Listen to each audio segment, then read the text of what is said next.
Hello everyone, welcome to stock pickers club. एक sector जिस पे मैं काफ़ी बुलिश रहा हूँ, आपने अलग अलग वीडियोस में मेरा देखा होगा, मैंने फार्मा सेक्टर के लिए काफ़ी बुलिश फॉर्मेशंस की बातें कही है। एक बार मैं वापस उसको रीइटरेट करता हूँ, क्योंकि कुछ एक वीडियोस पहले हम लोगों ने इन सारे शेयर्स को अलग अलग तरीके से एनालाइज किया था, बट बाद में स्टॉप लॉसेस सिंस हिट हो गए थे तो हम लोग एक बार एग्जिट कर गए थे। But pharma is one sector जिस पे मैं वापस री एंटर कर चुका हूँ। उसके कुछ रीजंस हैं, अलग अलग शेयर्स की अलग अलग रीजंस है जो मैं दिखाऊंगा। तो एक सेक्युलर बुल ट्रेंड इस सेक्टर में एटलीस्ट दिख रहा है। First stock which I will talk about is Cipla. Cipla का मेन रीज़न जो है वो उसका डेली चार्ट है। तो अगर आप इसका डेली चार्ट देखेंगे, Cipla is moving was moving in the range of 823 to 710। वहाँ पे अगर आप देखेंगे 710 पे इसने ऑलमोस्ट 3 बार सपोर्ट लिया है और 810 पे इसको 3-4 बार रेजिस्टेंस मिला था। Finally it has broken out, although इस ब्रेकआउट में मैं एक चीज़ ज़रूर बोलूँगा कि इस ब्रेकआउट में वॉल्यूम्स का सपोर्ट ज़्यादा नहीं था। दैट इज़ वाई थोड़ा सा उस चीज़ का डाउट ज़रूर है, but ultimately it has broken out and this is one pharma share जो अपने ऑल टाइम हाई पे चला गया है। तो this is the all time highs, जितना भी सिप्ला का आज तक की हिस्ट्री है ये ऑल टाइम हाइज है इसके लिए, एंड उस सेंस में ये काफ़ी बुलिश है। सो दैट इज़ वाई मैं इसमें थोड़ा सा एक पंट लेने की उम्मीद रखता हूँ कि इसमें जो पंट लेंगे that would be beneficial and profitable for us. So that is Y Cipla. Last के कुछ ट्रेडिंग सेशंस ऑब्वियसली अभी एफआईआईज और इतने एक्टिव नहीं है, तो जो फ्रंटलाइन काउंटर्स है वो उतने मूव नहीं कर रहे हैं। वहाँ पे एक वापस कंसोलिडेट बैक किया अपनी रेंज के अंदर, जहाँ से ब्रेकआउट किया वहाँ की तरफ एक रीटेस्ट कर रहा है बाउंड्रीज को। But this share again looks like कि ये निकलेगा और बहुत ज़ोर से इसमें एक मूवमेंट आ सकता है। 808 का स्टॉप लॉस मैंने इसमें रखा है, ताकि अगर बाई चांस जो अपनी एनालिसिस है, एक वॉल्यूम का जो डाउट है, अगर बाई चांस ये गलत साबित होता है, we will be out of this stock, अपने स्टॉक से बाहर निकल जाएंगे। 808 के स्टॉप लॉस के साथ मैंने एंटर किया है 831 के लेवल्स पे। सेकेंड शेयर जो ज़्यादा पोजिशनल पॉइंट ऑफ व्यू से है दैट इज़ सन फार्मा। इसको मैं रिपीटेडली, मेरा एक और वीडियो भी है जो सन फार्मा के बारे में ऑलमोस्ट सेम ही एनालिसिस देता है, ज़्यादा कुछ चेंज नहीं हुआ है। The only thing that happened was in between एक बार ट्रेलिंग स्टॉप लॉस हिट कर गया था, जिसकी वजह से हम लोग बाहर निकल गए थे। वापस मैं इसमें एंटर कर चुका हूँ।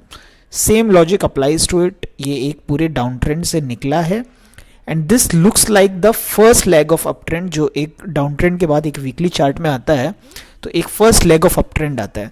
ये वो लेग है जहाँ पे थोड़ा थोड़ा धीरे धीरे एक स्टॉक अपनी मोमेंटम और एक्यूमुलेशन जनरेट करता है। जब ये यहाँ से निकलेगा it would give very good returns, और उसके लिए इसको ऑब्वियसली 550 के ऊपर रहना बहुत ज़रूरी है। बट देख के ऐसा लग रहा है कि ये next leg of up trend जो इस तरफ होगी उसके लिए ये तैयार हो चुका है। ये स्टॉक मल्टी ईयर जो पैटर्न से निकलते हैं वो स्टॉक बहुत ही रिलायबल पैटर्न्स होते हैं and they give very good returns in the long run. Same कहानी ल्यूपिन की भी है। अगर ल्यूपिन का मैं डेली चार्ट नहीं, वीकली चार्ट अगर मैं देखूं, सेम पैटर्न हो रहा है। एक बहुत ही बड़े डाउन ट्रेंड और कंसोलिडेशन फेज के बाद ये निकला है, जस्ट बाउंड्री के बाहर है जहाँ से ये निकला है, और ऐसे लग रहा है कि यहाँ से ये वापस ऊपर की तरफ जाएगा, और जब ये जाएगा बहुत अच्छे रिटर्न्स देगा। सारे जितनी भी मूविंग एवरेजेस और जो भी इंडिकेटर्स आप ले लो, everything is turning around in this stock. So these are turn around stories. अगर आप इंडेक्स पॉइंट ऑफ व्यू से देखोगे, ये फार्मा शेयर्स वैसे नहीं हैं जो कि ऑल टाइम हाइज के आसपास भी हैं। ये सारे ऐसे हैं जो 50% डाउन या 60% डाउन है अपने लॉन्ग टर्म जो इनके हाइज थे उनसे। बट अब इनमें ये सामने आ रहा है कि they are turning around for the next phase of bull market. इसीलिए मैं फार्मा पे ज़्यादा बुलिश हूँ रादर देन आईटी, जो कि ऑलरेडी एक अच्छे खासे समय से अप ट्रेंड में चल रहा है। उसको ऑलमोस्ट 1 ईयर हो चुके हैं जब वो ऑल टाइम हाइज को हिट करते जा रहा है। Obviously IT is also very good, but this is one sector जहाँ पे मैं एक मार्जिन ऑफ सेफ्टी भी देखता हूँ। थर्ड जो शेयर है वो भी एक फ्रंट लाइन ही है बट इतना डिस्कवर्ड नहीं है, that is Eris life sciences. Eris life sciences का अगेन जो लॉजिक है वो बहुत ही सिंपल है। ये अपने, अगर आप देखोगे, ये अपने एक ट्रायंगल से निकल के बाहर आ रहा है। जो वीकली चार्ट है उसमें बहुत सारे कंसोलिडेशंस इसने किए हैं। ये ट्रेडिंग वाइज थोड़ा सा एक्टिव कभी कभी कम रहता है, स्पेशली जब FIIs अराउंड नहीं होते। सो ये एक वीकली पैटर्न से बाहर निकला है।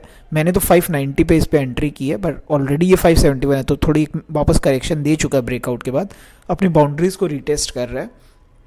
मैंने 590 पे जब एंटर किया था तो 560 के स्टॉप लॉस के हिसाब से किया था।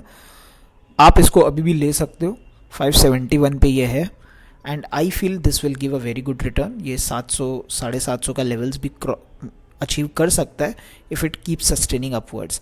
ये जो करेक्शन हो रही है बहुत ही लो वॉल्यूम्स के साथ हो रही है, एंड आई फील कि अगर ये अपने लेवल्स को सस्टेन करके रख लेता है it will give a very good return.